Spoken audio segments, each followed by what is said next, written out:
Hello, and welcome to our virtual broadcast of SRS Readiness Assurance, CRAD, Metrics, and Trending Data, presented by Thomas Roller and Carolyn Reppert.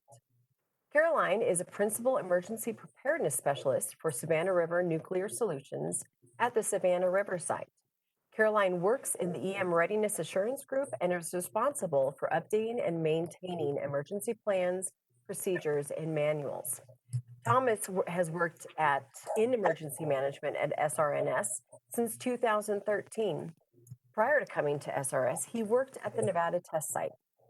If you have any questions during the session, use the chat tool on the right. Type in your questions, and I will relay these questions to both of them at the QA session in the end. Please join me in welcoming Caroline Reppert, and Thomas Roller to the virtual stage.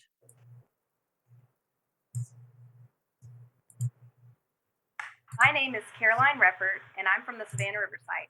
My coworker Thomas Roller and I are excited to talk to you today about how we integrated the CRAD into our self-assessment program. Our overall goal was not only to incorporate the CRAD, but also improve our program. Before, we had issues with tracking our risk-based data. It was hard for us to determine where we actually had problems because our data that was going in, based on our LOIs, did not match what was going into our STAR system, which is our tracking program. We had to revamp our entire system so that once we got the program running based on the CRAD, we would be able to track and trend based on what was in our STAR system.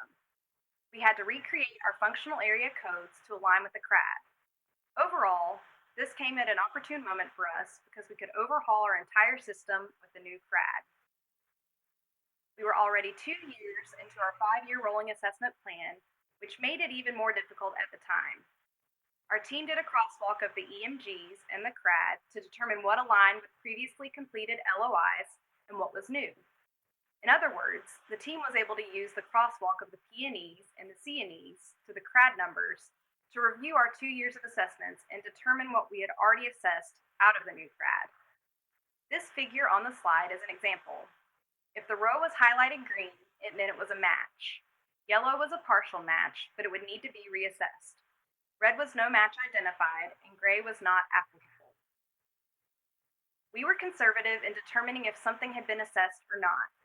If there was any question, we added it to the list of LOIs to be assessed.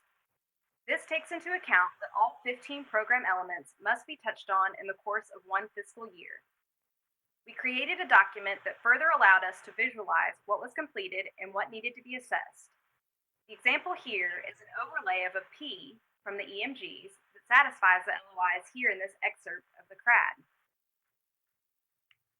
We gathered feedback from our facility emergency preparedness coordinators to make sure the LOIs are applicable to them.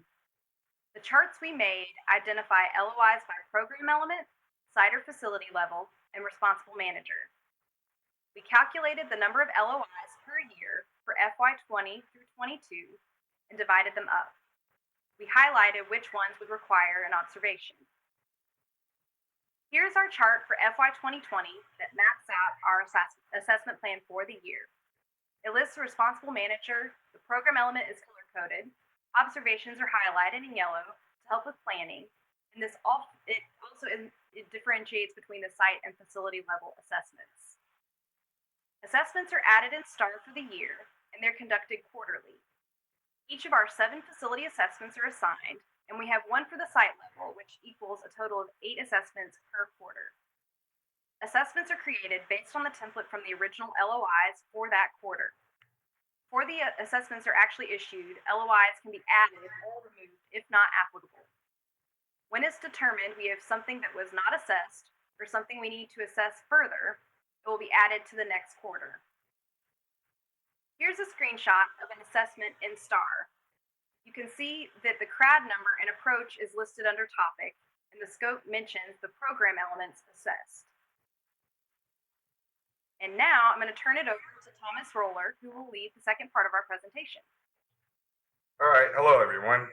Now the next thing that we have here is approach, performance, objective, and criteria, which is known as our APOC.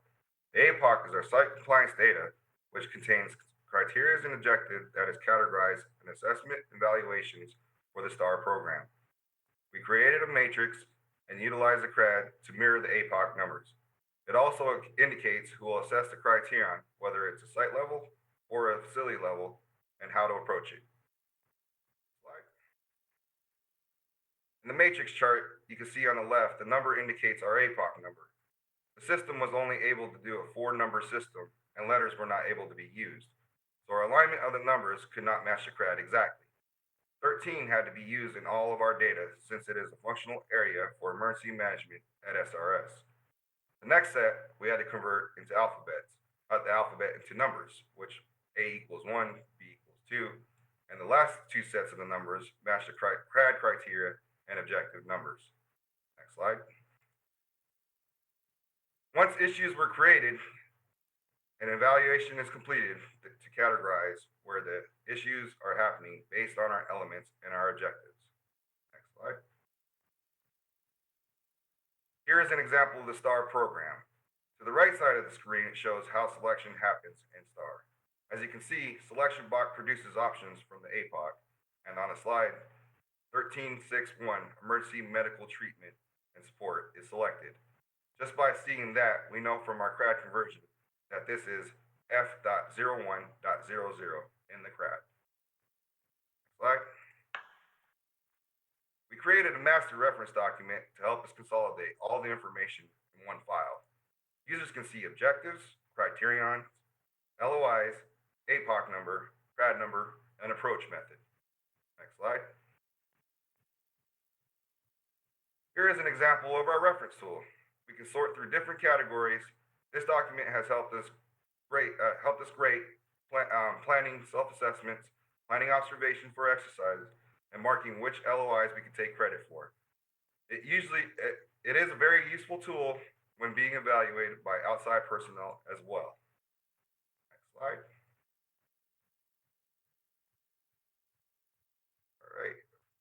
Best thing that came out of this overhaul and alignment with the CRAD is that we can track data to see where we are trending. Our system was not set up this way in the past. We are now able to pull raw data from the STAR system, create different metrics that help us show the overall health of our emergency management program.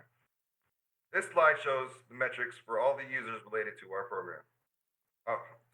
This slide shows the metrics for all issues related to our program. It shows how many actions are still open, how many are closed, which actions got extended, and the progress to closure. Once it reaches to 100%, we can go in and check the entire record and close it out.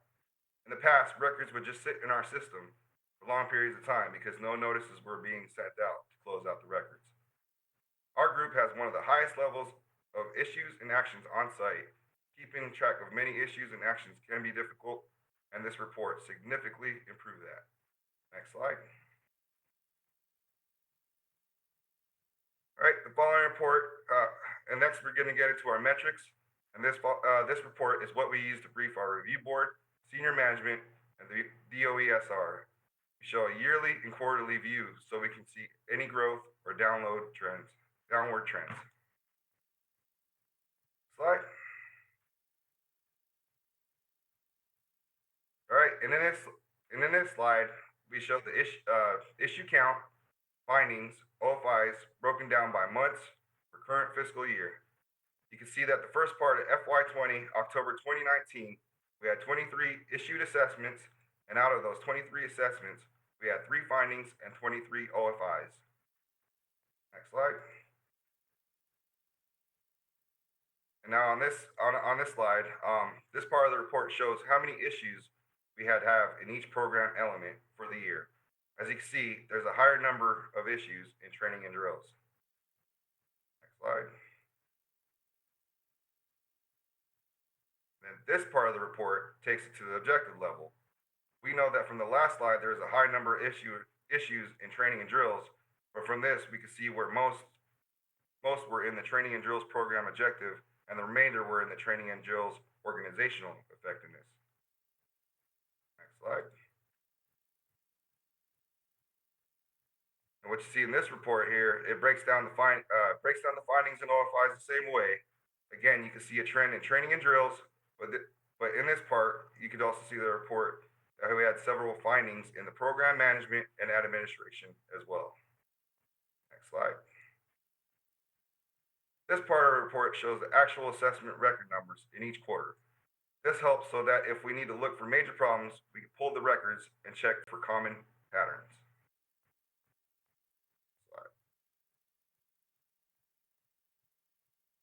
And now this is broken down for our quarterly.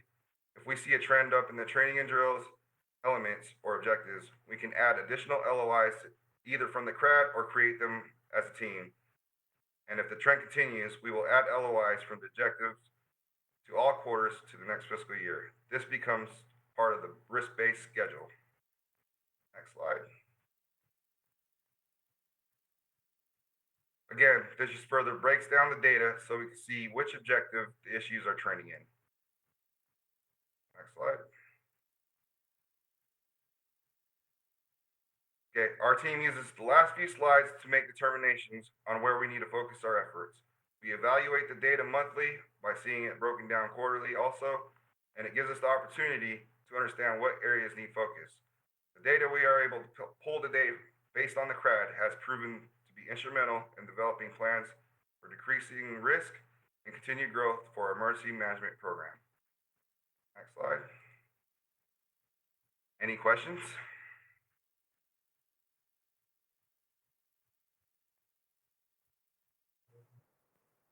Thanks so much for your presentation, Thomas and Caroline. I'm going to start with a very serious question from very inquiring minds. Thomas, when did you find time to get a haircut during that presentation? Well, I got this magical power and I put my fingers together, everything just pauses. So I went out and got a haircut real quick and came back. Oh, if only we had that ability to do that. Okay, in all seriousness, the next question is, how are LOIs incorporated into exercises? Basically, we took the CRAD and then everything that was marked O on it, we incorporated it to our assessments. And then it goes back to the slide where Caroline had that matrix. Everything that was marked O basically goes into that pool of observations. And that's basically the short answer right there. Okay, thank you very much.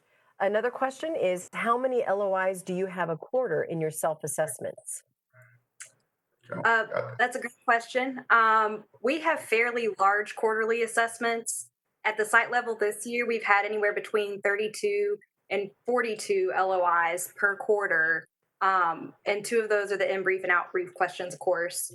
And at the facility level, they've ranged from 16 to about 32 LOIs per quarter overall. And what we've noticed is we've gotten better at identifying early on before we issue the assessment which LOIs have to do with the facility level because sometimes the LOIs are not applicable to the facility level, so we'll take them out of the facility assessment, which causes them to have less LOIs for those quarters. But we've had to, as you saw the presentation, since we were 2 years into our 5-year plan assessing with the EMGs, we've had to go back and reassess in some areas that we may not have hit, so that equals larger assessments each quarter. Okay, thank you very much. Our last question, and I think we'll have maybe some more time to open it up if we have more. How have you been managing assessments with COVID-19? That's a great question. Yeah. We've really had to start thinking outside of the box. Some of it we can observe with actual real-time events having to do with our infectious disease response team actually responding to some issues that have come up given during the global pandemic. Some of the assessments might include LOIs that are impossible to observe right now, and so we'll have to move those to later quarters when drill and exercises begin to resume again. And also, we've been able to use observations from actual events that have happened because already this year we've had a real tornado happen in the surrounding areas at the Savannah River site. And also we had a security event, and we also did a COVID-19 tabletop drill early on in this process. So we've actually had some real life scenarios that we've been able to take the after action reports and review what observations were made and include that in our results in our self-assessments when we can't actually observe during a drill or exercise. So that's how we've been managing that. So not a lot of sleep is what I'm hearing. So we have a couple more questions from Caroline Willis.